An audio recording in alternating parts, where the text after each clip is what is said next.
She was one of the bravest voices to rise from the darkest secrets. Trafficked as a teenager, silenced for years, but she spoke out. Virginia Giuffre's name came to stand for more than her own suffering. It came to represent courage, accountability, and the fight against a network that used power to hide abuse. This is the story of Virginia Giuffre, her youth, her trauma, her lawsuits, her struggle for justice, and the cost she paid for speaking the truth. Born Virginia Louise Roberts in 1983 in Sacramento, California, Virginia had dreams like many girls: travel, work, independence. But in her mid-teens, her life took a darker turn. She met Ghislaine Maxwell, who, according to her, offered work that sounded glamorous: massages, travel, and social connections. She was, in her own words, groomed. Maxwell introduced her to Jeffrey Epstein, wealthy financier with a mansion, private jets, and many connections. Once she was in his orbit, the grooming turned into trafficking. Between about 1999 and 2002, Virginia alleges she was moved between Epstein's residences in Palm Beach, New York City, New Mexico, and his private island, Little St. James, forced into sexual encounters, not out of desire, but by manipulation, threats, and coercion. She was underage, just 17, and still a teenager. The world around her was adults, money, influence. Doors that might have been closed opened because Epstein had them propped open with wealth and status. The warning signs were there, but so was the silence. Virginia's accusations didn't stop with Epstein and Maxwell. Over time, she named other prominent figures she alleges were involved or benefited from Epstein's network. Among them was Prince Andrew, Duke of York. She claimed that she was forced by Maxwell and Epstein to have sexual encounters with Prince Andrew on multiple occasions when she was 17, including in London, in New York, and on Epstein's island in the U.S. Virgin Islands. She also named other high-profile individuals in legal filings. Alan Dershowitz, for example, was accused of involvement. Dershowitz vehemently denied. These aren't just claims in private. They appeared in court filings, in civil lawsuits, in sworn affidavits. Virginia went public and legal. She spoke in interviews. She shared painful detail about how the trafficking began and how she felt powerless under the weight of power. Virginia Giuffre didn't only file criminal accusations, she also sued. In 2015, she brought a defamation lawsuit against Ghislaine Maxwell, claiming Maxwell had publicly called her statements lies. Maxwell countered. They fought in court. Evidence was sealed, motions were filed, and media pressure increased. Eventually, that lawsuit was settled in 2017 for an undisclosed sum. A lot of material remained under seal, even as sections of court documents were gradually unsealed years later. In 2019, the United States Court of Appeals for the Second Circuit ordered many documents from the Maxwell defamation case to be made public. These revealed more names, more context, more of Virginia's allegations, and the network around Epstein and Maxwell. Later, in 2021, Virginia filed a civil lawsuit in New York against Prince Andrew under the New York Child Victims Act, claiming sexual assault and emotional distress. Andrew has denied the allegations.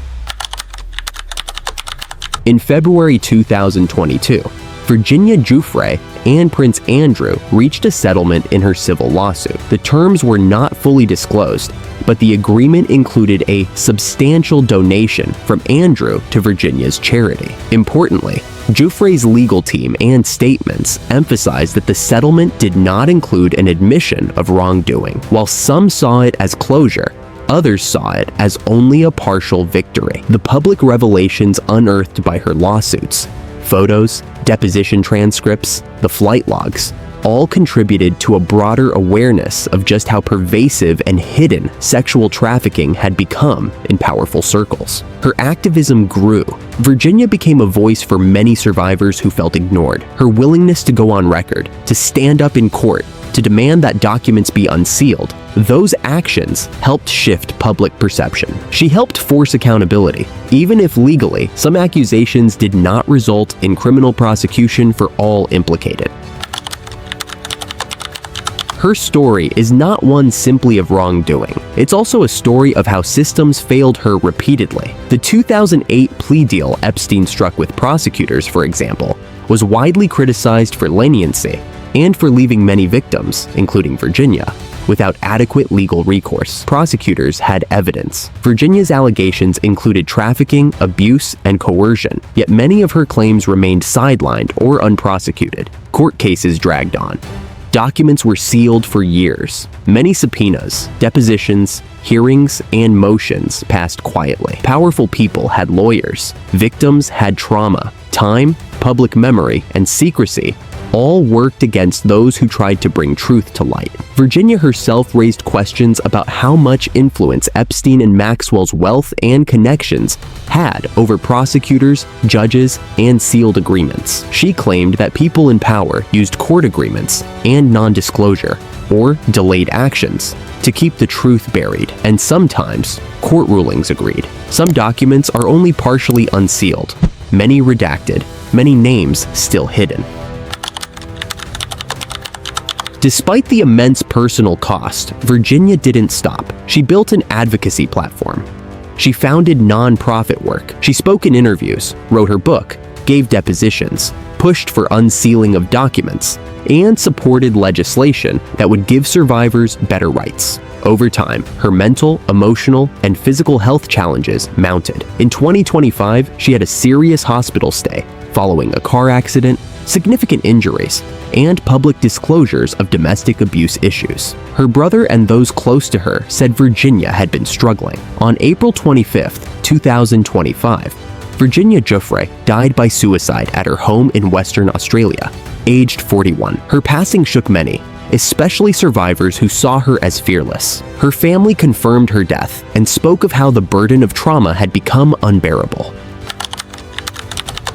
The flight logs and photographs, records showing Prince Andrew's presence on Epstein flights, presence in residences, photographs of Giuffre with Andrew and Maxwell. These have formed part of the public's ability to verify her statements. The unsealed documents from Giuffre's defamation suit versus Maxwell revealed over 150 names of people implicated in some way in Epstein's network. Documents show her allegations in greater context, legal changes, how certain laws, like the New York Child Victims Act, created new windows for lawsuits that had been barred by statute of limitations, how public pressure and media exposure pushed courts to unseal previously secret documents. Of course, many of the people Virginia named denied wrongdoing. Prince Andrew has repeatedly denied the allegations, calling them false. He contested the validity of some documents and their authenticity. His legal team also sought to dismiss Giuffre's lawsuit on procedural grounds.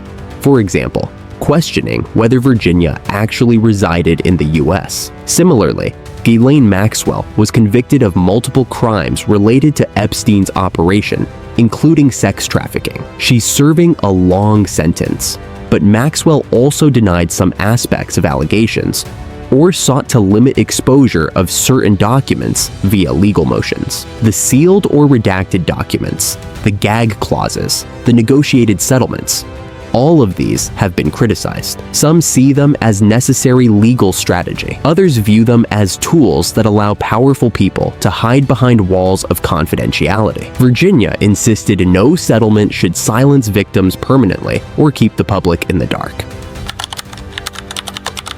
Virginia's death in April 2025 brought sorrow, and many voices raised questions about her final days. In her social media, hospitalizations, public statements, she had shared how the trauma never left her, the abuse she endured, the battles she fought in court, and the emotional cost all weighed heavily. Her death was not treated as suspicious by authorities. Her family confirmed suicide, but many survivors, activists, and observers expressed grief, frustration, seeing how someone who championed so many others had to carry so much alone. Her passing reinvigorated calls for reform in how victims are supported, including mental health, legal protection, transparency in court proceedings, and how settlements are disclosed. Virginia Giuffre's story changed the conversation. She showed that speaking out matters. She exposed networks of power, wealth, and abuse.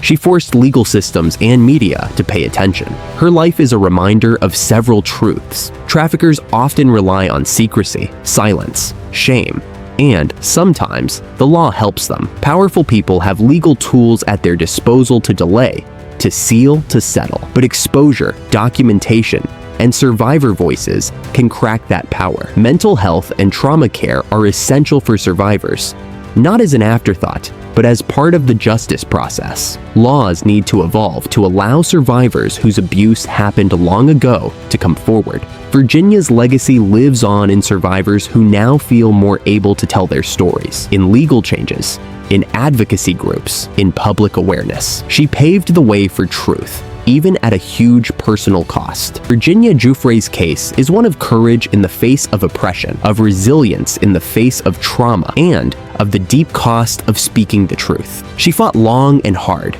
not just for herself, but for many others who suffered in silence. As her story ends in this life, it continues in the lives of survivors. Her words, her lawsuits, her refusal to go quietly. These will echo in laws changed, records unsealed, and in every person who finds strength in speaking out. If stories like Virginia's matter to you, please like, comment, and subscribe. Let us know what stood out. Was it her legal battles, the revelations, the cost she paid? Discussion matters. It keeps her memory alive and keeps pressure on systems that still fail victims.